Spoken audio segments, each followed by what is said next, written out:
What is the old typewriter called? Typographer. In 1829, American William Austin Burt patented a machine called the Typographer, which, in common with many other early machines, is listed as the first typewriter.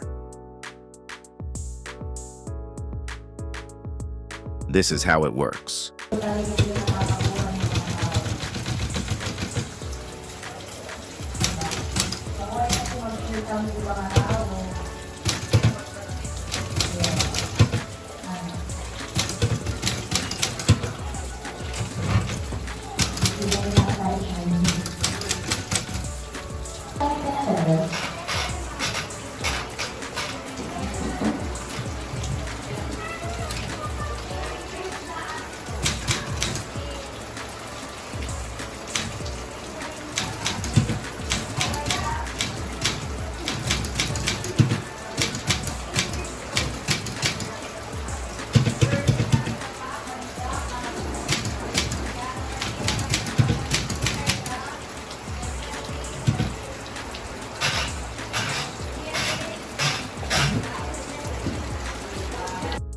Thank you for watching. Please subscribe to this channel.